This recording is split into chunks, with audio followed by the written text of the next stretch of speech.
Well, good morning, life changers. And just so you know, I changed out quickly from doing the jump rope to put on the suit and get ready for this morning. But I'd love to say good morning to each and every one of you. And thank you for joining us this morning because you know what? We are here, everybody, for Bruyère's life changing breakfast. And although we would love to be connecting with each of you in person, and we are just grateful to have each of you joining us virtually this morning. And now, as Bruyère's ambassador, it's my pleasure to join you live this morning from right here in Chicago, Illinois. And so many people are aware that I've taken my next leap of faith in my next chapter of life, and I'm now currently coaching with the Chicago Bears here in the NFL, and it's been a great experience for me. But even more importantly, hey, we got a great program lined up for you today, and we're gonna have some special guests, some people that you may know who are going to be joining us to kind of share their experiences. So I hope you got that cup of Joe right next to you, because I know I do. I know it's an early morning, but we are going to have one great time, and it's time to be inspired. Now, before we get started, I'd like to thank definitely our sponsors. And I'd love to start by thanking our friends from Harden Labor and Employment Lawyers for their ongoing and incredibly generous support of the Bruyere. And of course, thanks to their sponsorship, we were able to pivot this event to a virtual format and connect with each of you, as I know it's probably one of the toughest times we've ever experienced. We must maintain that connection because we all need to lean on each other, especially during these tough times. And to connect with you this morning and kickstart our fundraiser this morning to really make this life-changing difference in the lives of the people that we know each and every one of you love. And I know we've got a great group from Harden joining us this morning, so I would like to give them a special shout out to hope each and every one of you and all your families are doing well. But now let's get things kicked off, because we have two incredible community leaders who are going to get things started and deliver us with greetings and blessings. We're going to start with Rabbi Reuven Balka, the Mother Superior of the Sisters of Charity, Sister Rochelle Wattier. Although we are gathered virtually, we are nevertheless gathered with fullness of emotion. In fact, many emotions. This has been a very difficult year in which Bruyere has suffered many losses. The residents are like family, many there for lots of years, and every loss so painful. Our condolences to the families, and indeed to all who have endured such painful losses. In the midst of the pain, there is so much gratitude. Our frontline workers, always full of compassion and care, have shown so much courage and sacrifice. Bruyere continues to be inspired by the Sisters of Charity, whose vision, dedication, and devotion resonate with such passion. The lay leadership at Bruyere has shown extraordinary dedication and vision to address the pandemic and post-pandemic challenges. We are grateful to all of you whose tangible support is enabling Bruyere to fulfill its caring mission. In the midst of all the pain and loss is the energizing comfort of a caring and giving community, all of you. Bless you all. We are so grateful for the life-changing, the life-enhancing, the life-giving, the life-supporting. May the extraordinary example and living presence of Bruyere, the devotion, the teamwork, the sacrifice, the loving care, carry us through this crisis into a tomorrow in which all these hallowed values are even more deeply entrenched. Amen. Good morning. Bonjour. Our Bruyère's life-changing breakfast has taken on a very new look, but is still ever pertinent in the challenges we face. Notre rencontre de ce matin a bien changé d'allure et s'adapte virtuellement aux défis du jour. Ce déjeuner, plus que jamais, trouve toute sa pertinence. Prenons un moment pour demander la bénédiction de Dieu. Let us take a moment to pause and to pray.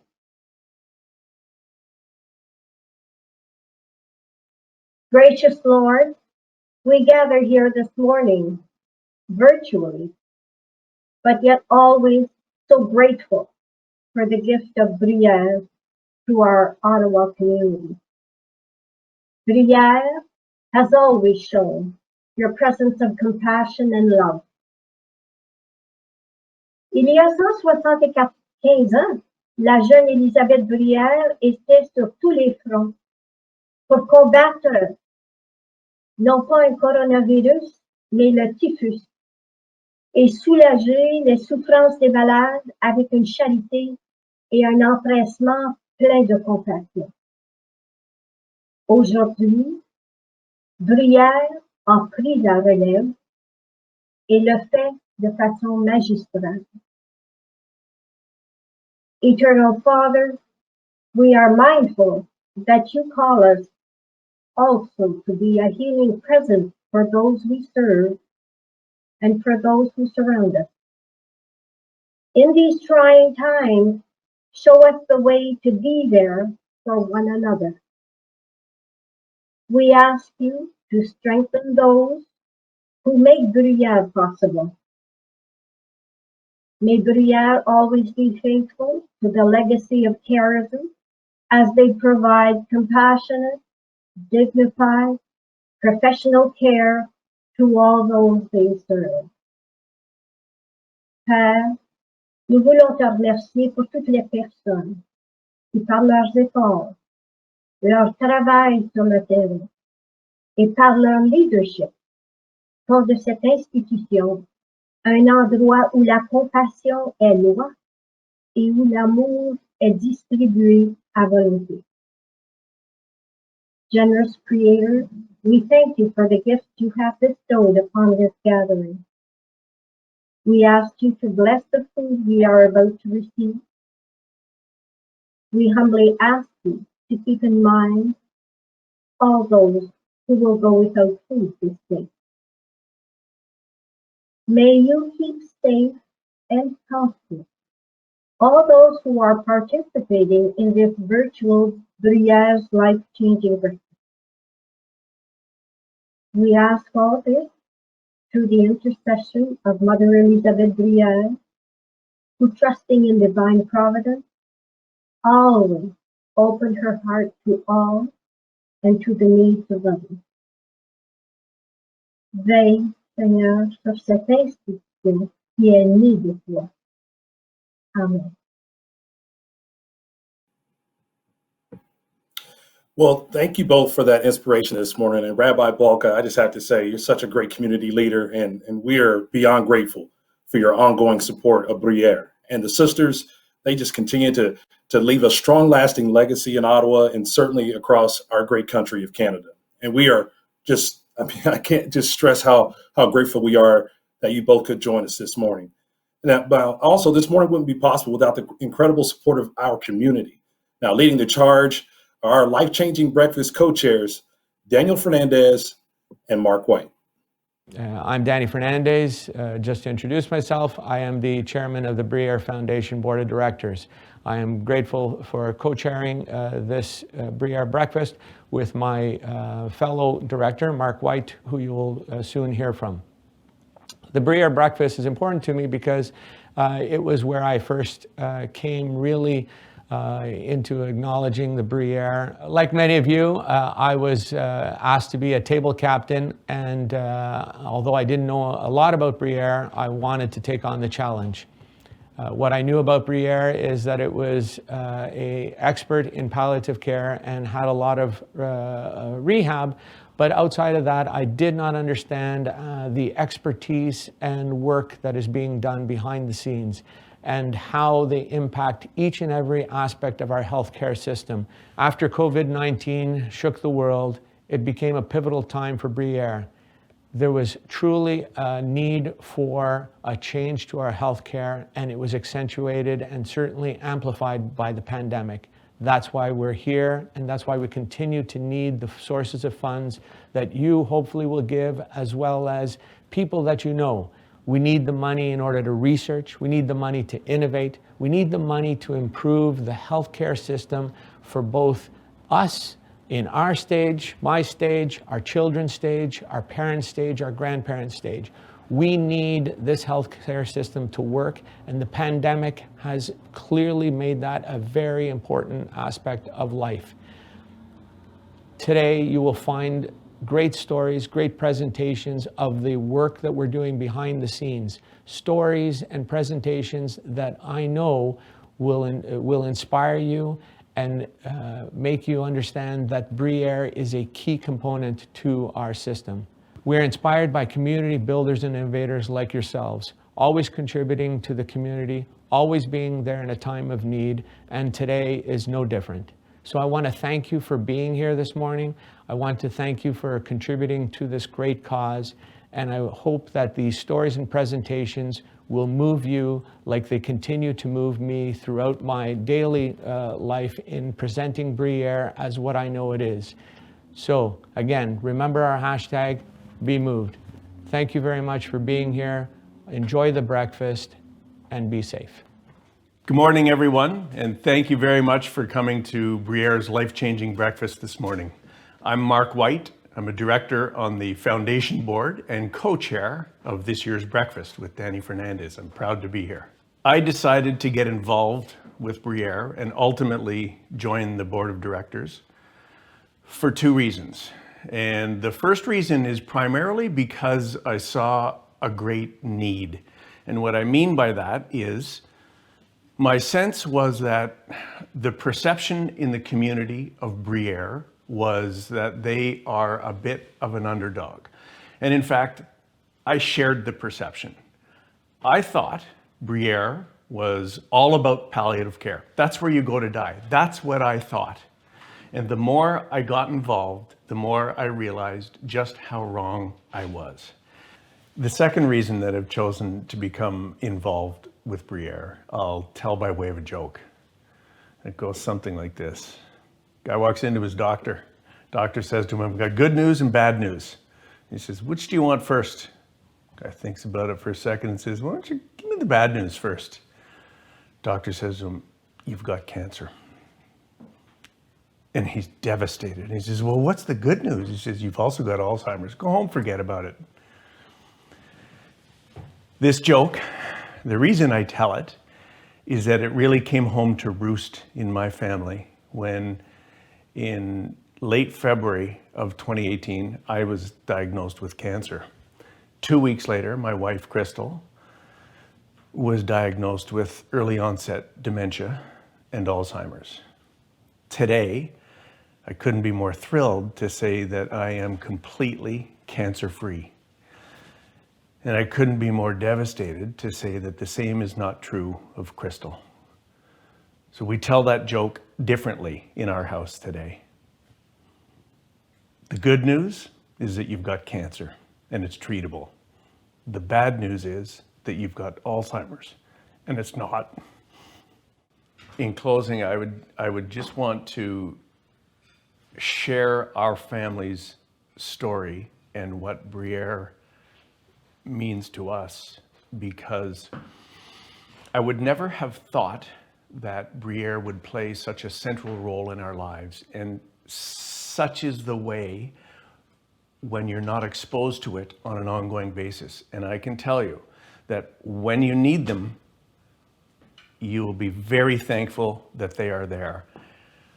When an acute care hospital saves your life, that's clearly necessary. But you still need your life back. And that's where Bruyere fits in our community. And that they are there, we were thankful. That the quality of care is what it is absolutely unbelievable. And we cannot continue to provide that quality of care without your help, without your donations. So please consider donating monthly, annually.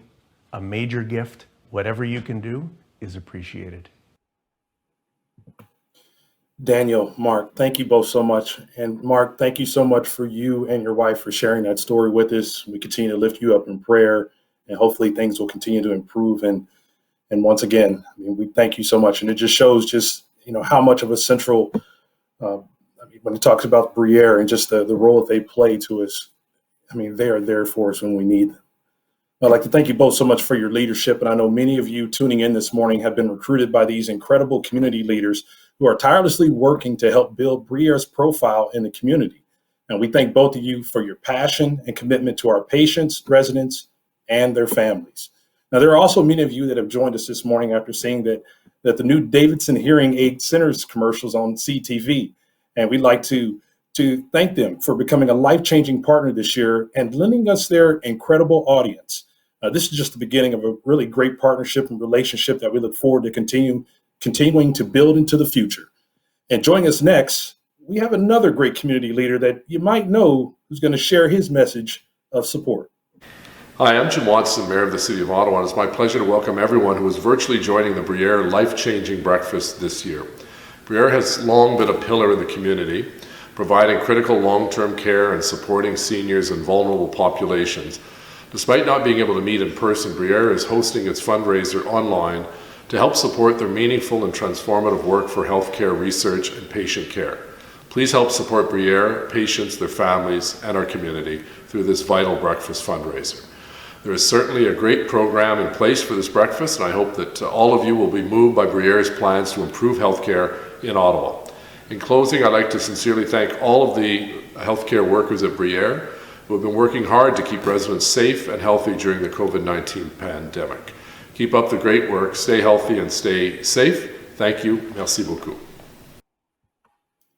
And thank you, Mayor Watson. And we are deeply honored to share our next piece with each of you.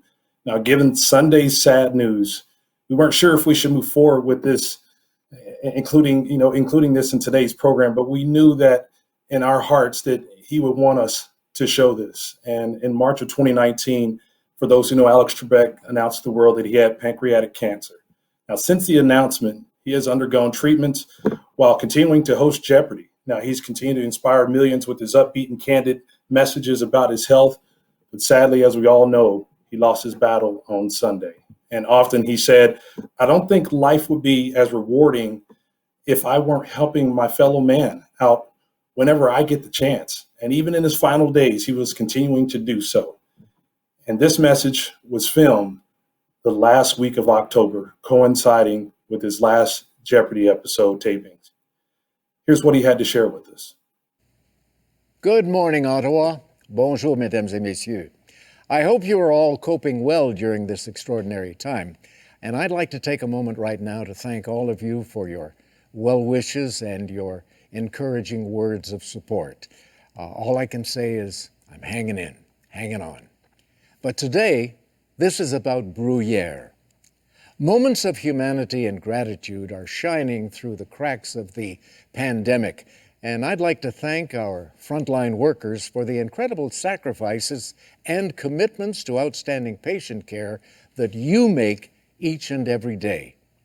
We all know how critically important our health services are. They're one of the great things that define our great nation. And so I encourage you to open up your hearts and give generously if you can. You know what? If we all do our part, organizations like Bruyere can continue to innovate and grow to service future generations for many years to come. It's our collective legacy. And so I want to thank you so much for all of your tremendous support. Now, that's just one more indication of just how much Alex loved Ottawa, and he left an incredible, inedible legacy in many organizations across our city. And he felt truly honored to be able to leave that last message to Bruyere and the city that he loved so much. He spoke fondly on the impact of the sisters in his life, and he truly lives their values with this tremendous humility and generosity. Wow, what a legacy.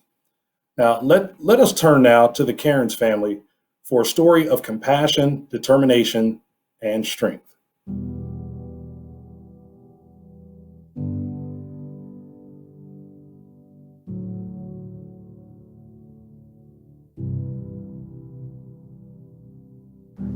My name is Rob Cairns. I'm quadriplegic.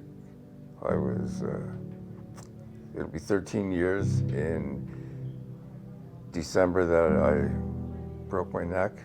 I had worked all day, and then we had gone out and we put the kids to bed, and I wanted to set up the surround sound for the kids, so Sunday morning they could watch their shows.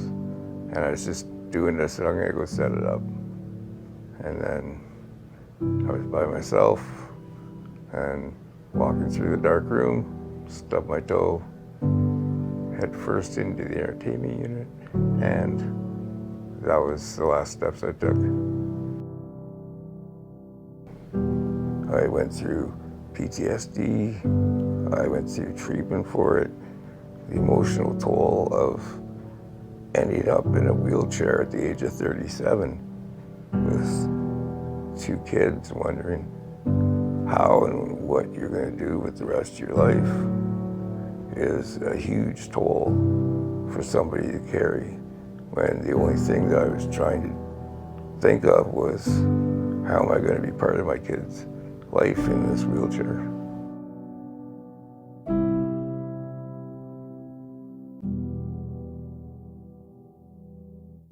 So I became living independently with, I have attendant care that comes in and turns me and feeds me and will get me up and get me in the chair, and then I can go out and rep around, do my own groceries, go to my own doctors, go to hockey games with the kids. I took Gracie to her first concert, and a lot of other parents didn't want to be there because it was Justin Bieber.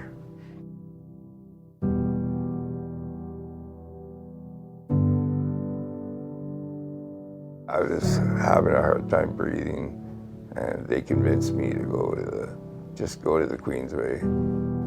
Dad, you're not well. So I went thinking I'd be out, to give me some antibiotics and I'd be out in no time. Well, that was a year ago.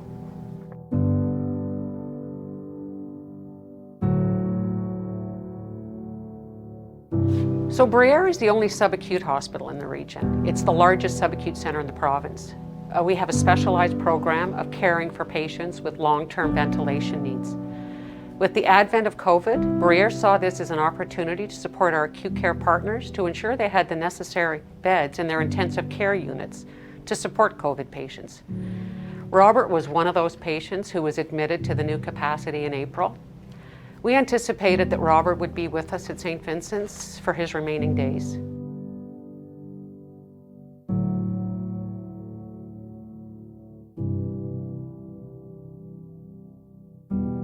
Robert was motivated, boy was he determined, and knowing this, our team developed some very challenging and aggressive goals with Robert, and our team was up for the challenge.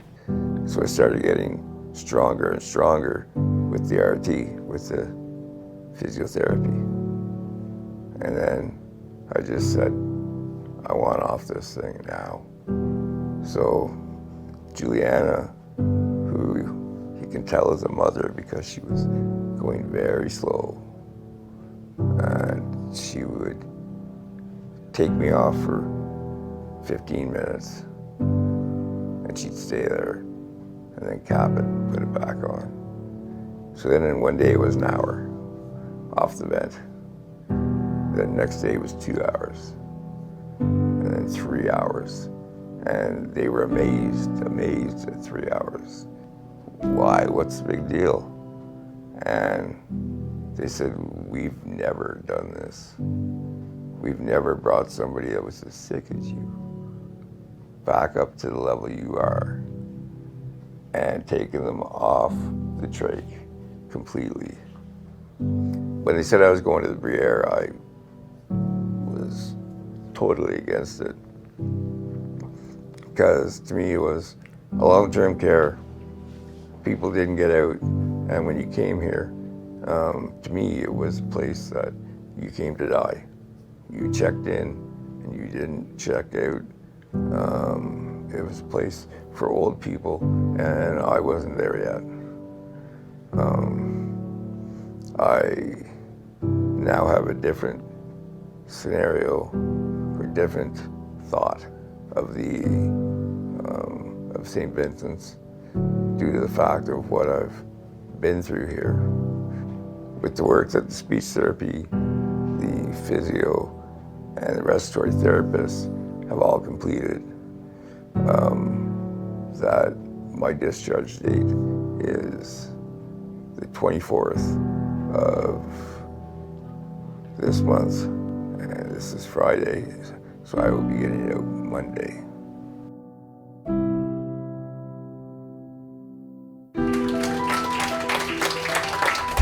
Going back to my apartment, living on my own, living independently once again with my dog.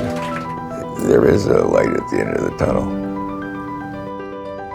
I would definitely love to thank every single person at this hospital that was a part of my dad's journey of being able to get off the vent and go home and gain his independence. And with the support of everyone that supports Bruyere, they were able to make that happen as well. So I'd like to thank everyone that does support Bruyere as well. We accomplished something that we never thought we would be able to accomplish. And my understanding is we've just weaned another patient from the ventilator who will now be hopefully going to rehabilitation and going home. So this is something new for us. As I said, this is a first. We're hoping that this can become a center of excellence and a program that we can be proud of for this region. And we would hope that we could do some clinical research at the bedside with this patient population. Am I proud? I absolutely am proud. This is a tremendous moment for Robert and a tremendous moment for Bruyere.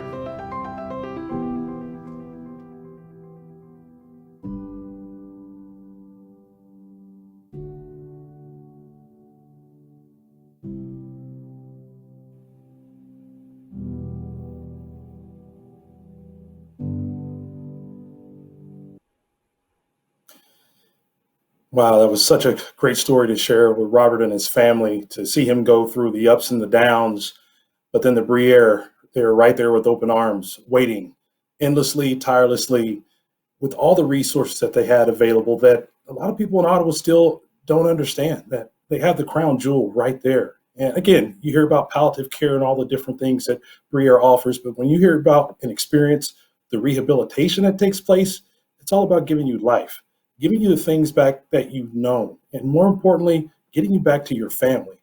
And that's exactly what Robert is experiencing. And it's always great to hear those types of stories, especially here in 2020. But you can know that Bruyere is right there waiting always, and they're working tirelessly. And again, we like to thank the frontline workers. And if you're watching right now and want to do something to help out Bruyere, because without your donations in and around the city, we couldn't continue to add on to the beautiful facility that we have, adding more resources, so therefore we can take in more patients at any time needed and make sure we help you get life back. And right now, if you'd like to make a donation, we have members that are standing by. You can actually give them a call at 613-562-6319. And again, 613-562-6319. And it was great to see just that collaboration between Bruyere's care teams and their acute care partners in our community. And we know 2020 has been a year full of challenges.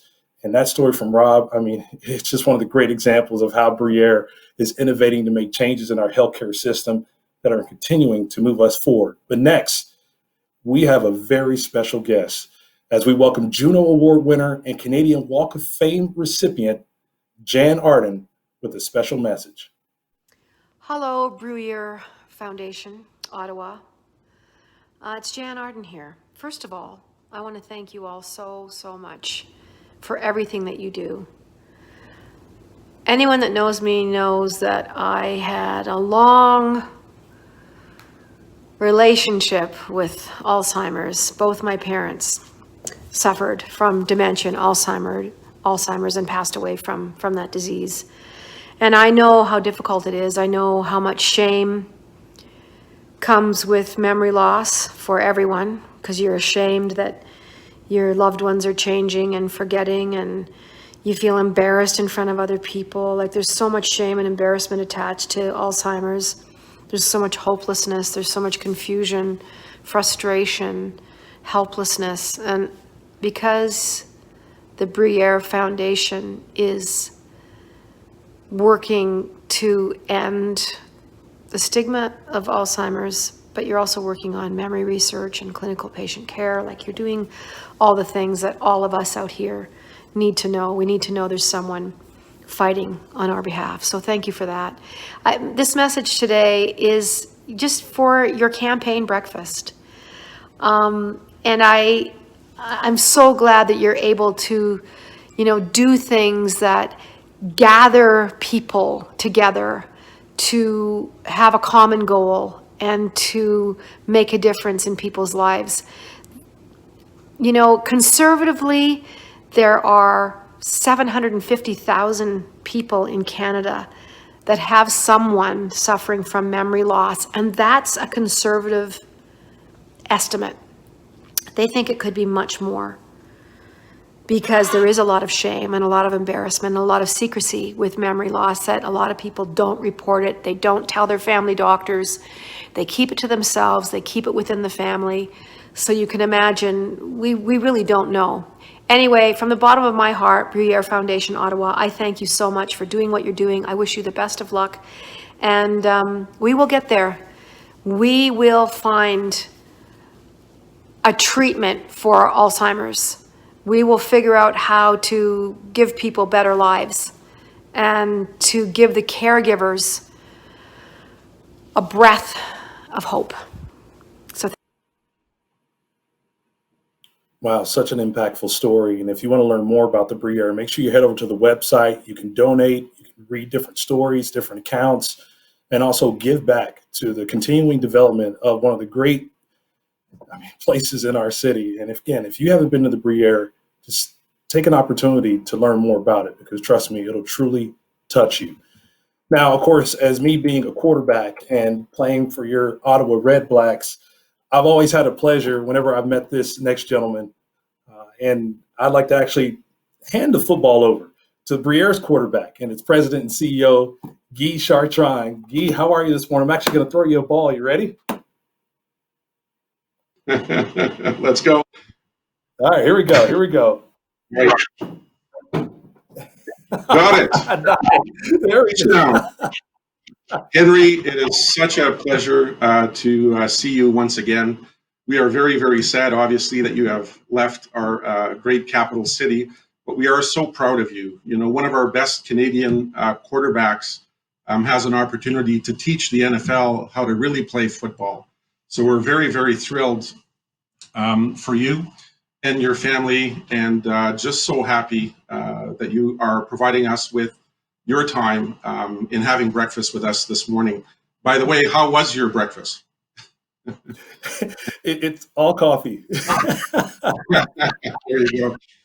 So thank you. So to bring back the football into play, if you remember last year or the year before, Henry Burris gladly signed one of our footballs so that we could provide it to the highest donor. This year, we have many surprises, likely from the Chicago Bears and the Red Blacks, for some of the donors that will be supporting us this morning and throughout the rest of the week.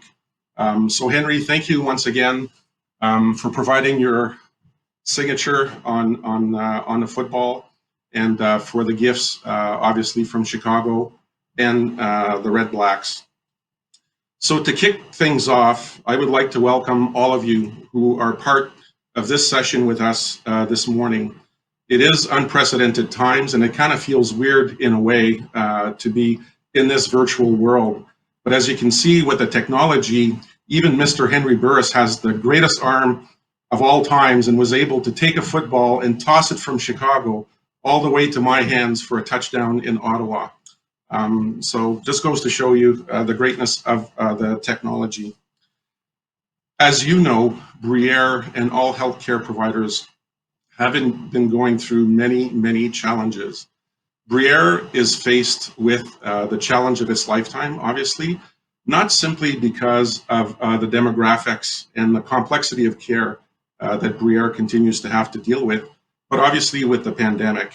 And I would like to take a brief moment to share with you how proud I am of our teams, our frontline teams, our nurses, our housekeepers, our pharmacists, our physicians, our volunteers, our technicians, like the list goes on and on and on. And This was a great test, obviously, for me to observe and all of us to observe insofar as the capabilities of our teams to adapt in this very fast-paced, changing world. Adaptation is really key, obviously, in these challenging times. And I don't know if you remember, I used to, a long, long time ago, officiate in the Ontario Hockey League. And I remember my supervisor, before I ended up doing my first game, I did world under-17 gold medals and stuff like that. But he said the OHL gi is going to be about 5 to 6 times faster than what you're used to. So the adaptation will be key in what you do. And I just want to share with all of you today that with the challenges of the pandemic, the speed and the requirement of our teams to adapt is probably 50 times faster than it's ever been before. And I just, again, want to say I'm so grateful and proud of our teams, of the successes that they have created, for all of us. Now, Bruyere, we've had an opportunity to share with you a couple of the successes that Bruyere has created. And I must say, I'll come back to Robert's story, but what a touching story, and what a great example of what Bruyere is able to do. Bruyere is not simply a place where people come to die. People come here so that we can support them, create better independence, and elevate their quality of life. People will go to acute care facilities, obviously, to have their life saved. But the length of stay in acute care facilities is basically from 1 day to probably about 8 days maximum. But when people come to Bruyere, we rebuild them. We try to make them as independent as possible with the expertise of the teams that we have. As Paula, our VP Clinical, alluded to, Bruyere is the largest acute or post-acute care facility in the province of Ontario, if not Canada. We are the largest rehab provider in our region. We have over 1,100 beds in total in our whole continuum of care so far. We have over 2,500 staff, just under 100 physicians, and over 600 volunteers. Bruyere is an academic and research institution where our researchers work very closely with our frontline workers to try to advance care in post-acute care. Bruyere is a leader and is using best evidence research to help develop the new models of care for today and for the future. And again, Robert was one of those examples. Bruyere will be a nationally recognized leader when it comes to all post-acute care, the place to go to when others want to better understand how best to deliver care in post-acute. Our partners through these challenging times are also recognizing the importance of Bruyere, and that Bruyere is not a place where people come simply for their end of life. Bruyere plays a massive role insofar as this continuum of care, especially in these times. If Bruyere is down, it does bog the system because the transitions cannot go as quickly as possible. And I'm so proud, again, to announce the successes of our team, even over the past 6 months. And here are a few of them. And the contribution that Bruyere is making to our region as one of the largest post-acute care provider in this region. Recently, we have added 6 additional vent beds to our capacity. We've added over 5 stroke rehab beds. We've added over 50 transitional beds, of which 21 of them we created a wandering unit, obviously. And these are all within the walls of our hospital right now. So you can imagine how difficult that was to try to create that capacity. And in addition, last week, we have announced basically the creation of a medium-sized hospital. You've probably heard of the Greystone residence, which Bruyere worked alongside all of its partners within the region and basically converted it to a medium-sized hospital, practically overnight. Can you imagine, within the span of 3 months, increasing capacity by 120 beds? Greystone is located behind St. Paul's University, and it's a beautiful setting, and we were so proud to announce the opening last week. We accepted, I believe, or admitted our first patient on Thursday of last week, and things will ramp up, obviously, up to 120. So in addition to the patient stories that you have heard this morning, I just want to share a couple of additional ones from a different angle, from a system perspective. The transitional units that we have created are basically patients that are post-acute and are technically supposed to be rehabilitated and are supposed to be transferred over to long-term care or other settings.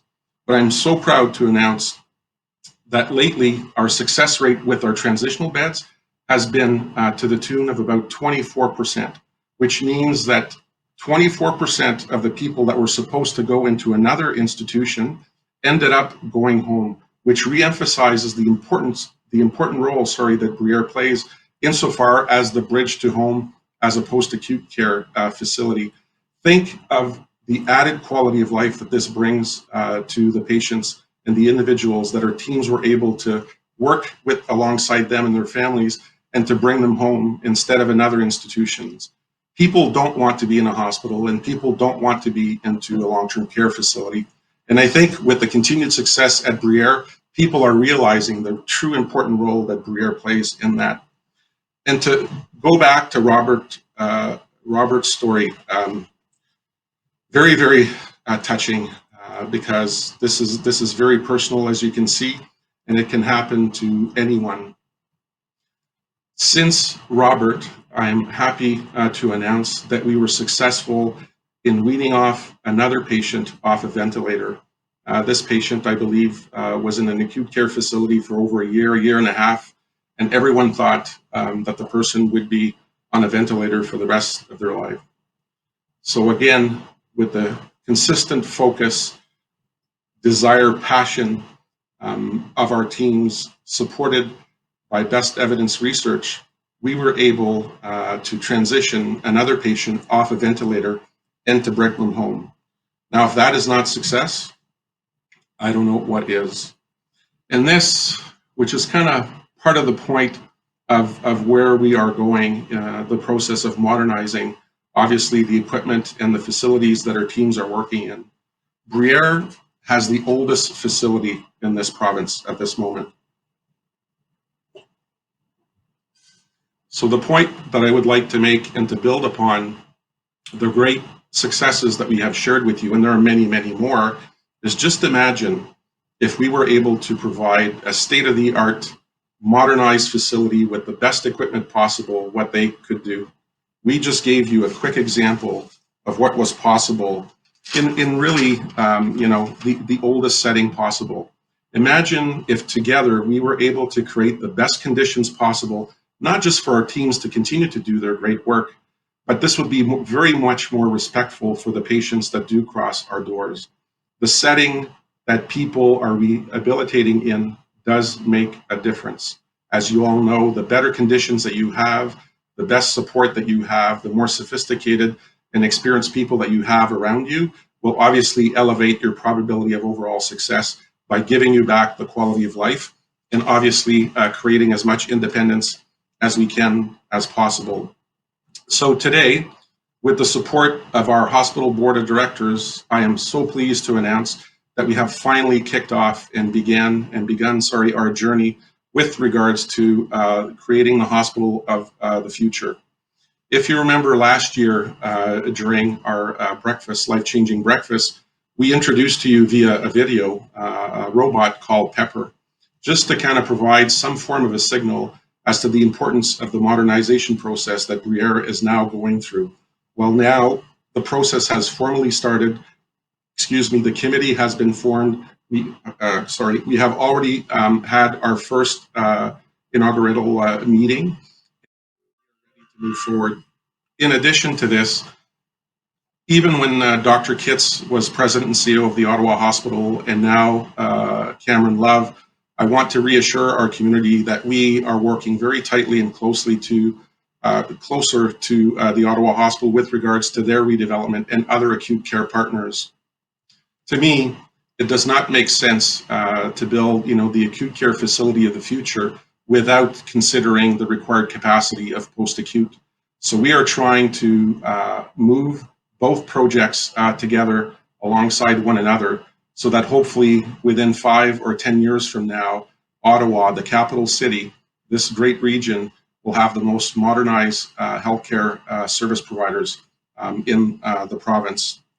In addition, you have all heard the stories with regards to the difficulties that all long-term care providers have gone through.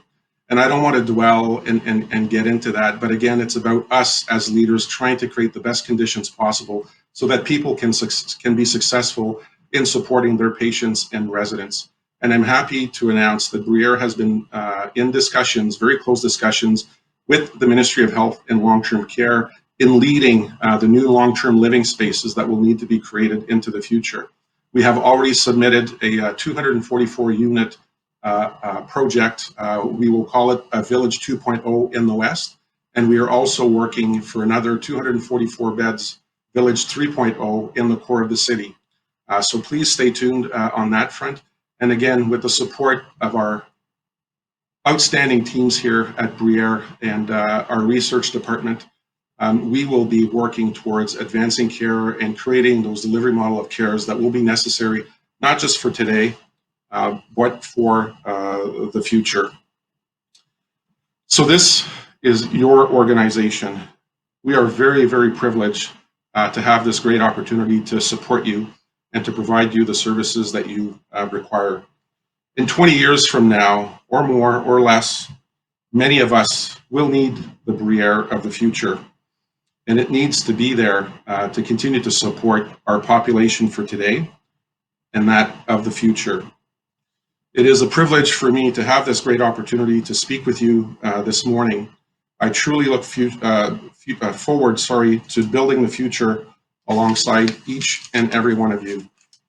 I want to thank all of you that are here today for making our first ever virtual life-changing breakfast such a great success. The team under Peggy Taillon's leadership and the foundation and many hospital members have worked very, very hard to try to make this work. And I'm so proud. Peggy is just beside me, and I just want to say thank you through all of you for her leadership and team support that they provided. So on behalf of all of our Bruyere team, I just want to say thank you so much for your continued support and generosity. I would throw the football back over to you, Henry, but the technology doesn't work in reverse, so I'm going to have to keep the football. Over to you. Hey, Guy, that is perfect. Your hands are actually better than mine. I was only built to throw the ball, but you know what? You can just sense Guy's passion towards the Bruyere, but also serving our community and making sure that the resources are available at any moment, time's need for you and your family. That's what the Bruyere is all about. And of course, we never want to plan for anything bad happening in our life, but what if? That's what we have to prepare for. And when we have that crown jewel of the Bruyere sitting right there, let's continue to make sure the innovations and the technology and all the different types of treatment that are coming of age are available for us and have the best source of care there for us whenever we might need it. And again, 2020 has reminded us of the importance of that. Now, you know, it's obvious, you know, talking to Bree about they're doing so much over at the Bruyere, moving towards the future, and it just shows you how exciting things will be for the community. But before we move on, we'd like to thank our dedicated table captains, volunteers, and offer a special thanks to a guy I know, Eric Leese from Bell Media, who produced all the videos that you've witnessed this morning. But today we are lucky to have the support of our sponsors. Now let's start with the presenting sponsor, Jann Arden, Employment and Labor Lawyers, Life-Changing Partner, Davidson Hearing Aid Centers, and the community sponsor is Pearlie Robertson Hill McDougall LLP. And our supporting sponsor is Creative Display Out of Home Advertising Solutions. And as Guy mentioned, the pandemic has brought a multitude of challenges for organizations like the Bruyere. Let's have a look at what it's been like over the past few months.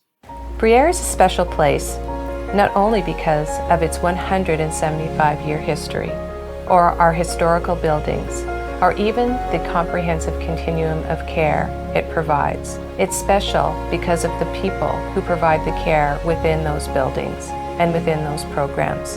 Our front lines, compassion and dedication is unyielding. For that, we are so deeply grateful.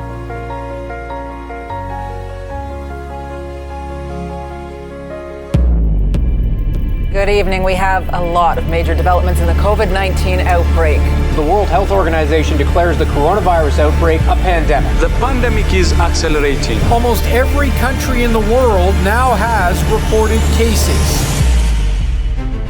When the first case hit Ottawa, we immediately mobilized. We did not expect to be taken by storm the way we were, but we were prepared for the worst case scenario. We were among the first to implement wide sweeping changes to respond to this unprecedented pandemic. Our President and CEO, Guy Chartrand, mobilized daily meetings within our teams, within our regional partners, and with officials from the Ministry of Health and Long-Term Care because he understood it was our time to stand up.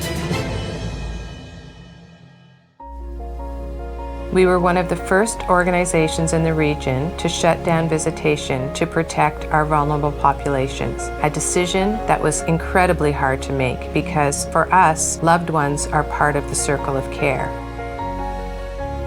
We were the first to implement an online screening assessment tool for our teams. Our teams were screened for any symptoms so that they could come in and safely serve patients and residents. We created the role of unit support workers to stand in for our families who were providing care and maintaining that human connection. We put every precaution in place to protect our patients, residents, and our staff, as well as the community at large. Our teams mobilized in ways they never had before, helping each other to adapt to these new procedures and these new requirements, and to really protect each other in this new normal. Our frontline staff really stepped up and went above and beyond the call of duty, even when the stress and the risk levels were at an all-time high. This is really something that wasn't even a questionable for me. It was a must-have to do it, I have to do it, and I will go and do it. If I have to do it again, I will do the same. That doesn't mean that I'm not gonna get sick, but I know I'm here for them and I have to stay here for them. Patients and residents are at the heart of everything that we do. Finding ways to keep them connected to their loved ones during COVID has been an increasingly important priority for us. We also partnered with Connected Canadians, an organization that helps our elders adapt to new technology. This gave them a new way to connect with their loved ones. Suddenly, we were implementing virtual family visits. Even with all the extreme measures we put in place, COVID-19 inevitably made its way into our campuses. We suffered great losses. We lost residents, we lost patients, and to us, many of them are our families. Humanity has been through an extraordinary time. We feel it in so many ways here at Bruyere. For us, COVID has been a great revealer of things. It's revealed some hard truths that we in society need to face down. It's also revealed tremendous points of light, that compassion, the love, the way that we've embraced each other. COVID has also revealed ways that we can innovate, things that we can do to go further, faster. It's been incredibly extraordinary for us at Bruyere. The community stepped up when we needed you most. You embraced this organization in ways that are unbelievable. We could never have imagined. From knitting blankets and dropping them off at our front doors, to photos and pictures and artwork sent in by students throughout the Ottawa District School Board and the Carleton Catholic School Board, to the parades, the food, the music, the celebration that you did to keep our incredibly compassionate and dedicated frontline going. We're so deeply grateful. You've been there for us, and we will continue to be there for you. Thank you so much, Ottawa.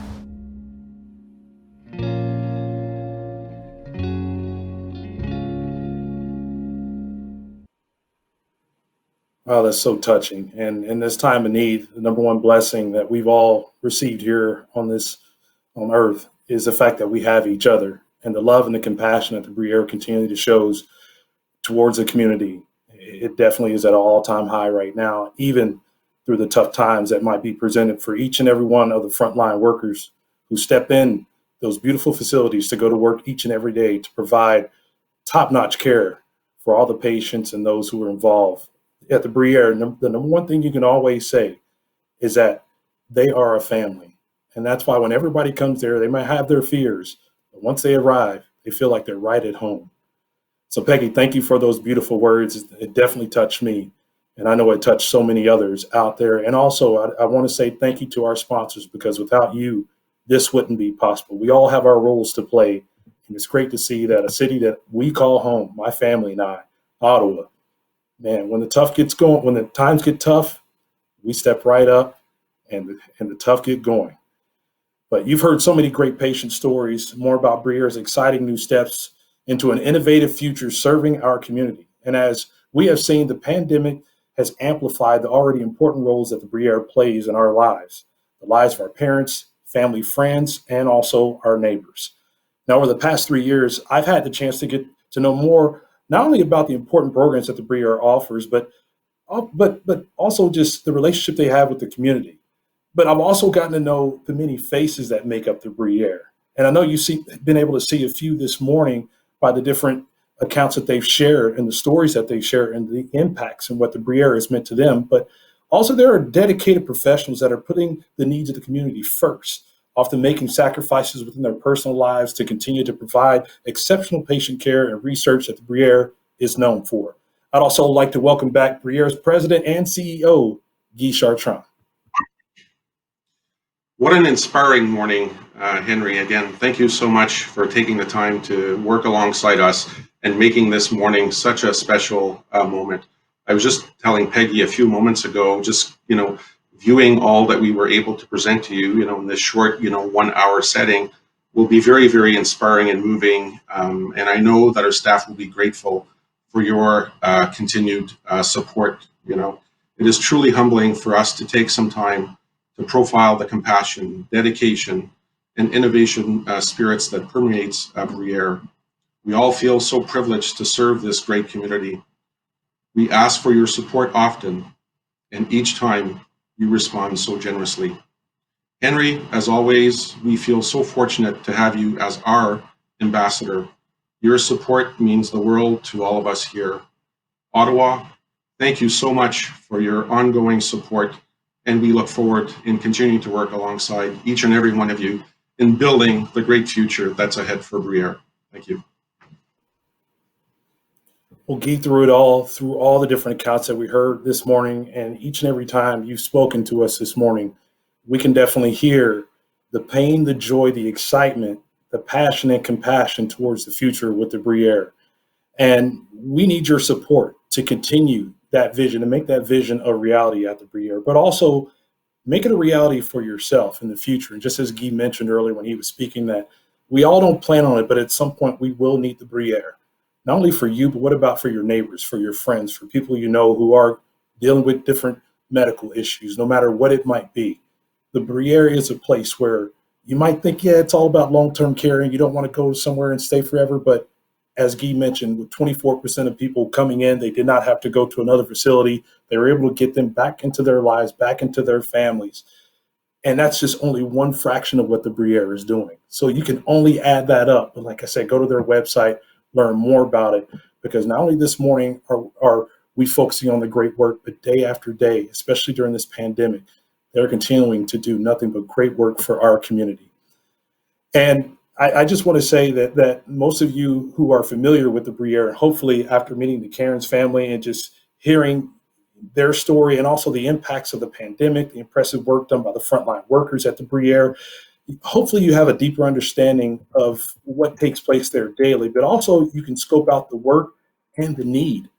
Now we hand it over to you. Now, many of us are looking for a way to make a difference in our community during these challenging times. Anything you can give today will go directly to patient care and research at the Bruyere. Now, your gift today will help people like Rob. It'll also help prepare Bruyere for the continued challenges that do lie ahead, but also the next phase of redevelopment that Guy spoke to. Now, you will see that you can click the donate button, that there are a few ways that you can help. You may want to give a one-time gift of whatever amount you like, but also you can give whatever that will make a life-changing difference. Maybe you'd like to stretch your gift over a few years, and if so, you can complete the annual contribution portion of the online form. Now, last but not least, our monthly gifts. Now, you can divide up gifts in any way you would like to into an easy monthly payment. For example, let's say it's $1,000 gift, and that's just $84 a month for 12 months. So you can break it up in any type of way, but definitely we know it's in our heart to give, and especially to something that impacts our community so much as the Bruyere. But alternative, like I mentioned earlier, you can also make that donation via phone. As the Bruyere Foundation team, the members are standing by at 613-562-6319. And again, that's 613-562-6319. Everybody give what you can. And I know it feels great to make a difference. And especially during these times, making a difference can actually save people's lives. I want to thank each and every one of you so much. I want to thank Peggy Taillon. I want to thank Guy Chartrand, all the members and our frontline workers there at the Bruyere. Thank everybody so much. Let's continue to wear our masks, social distance. Let's take care of ourselves, and most importantly, let's continue to take care of one another. God bless you all.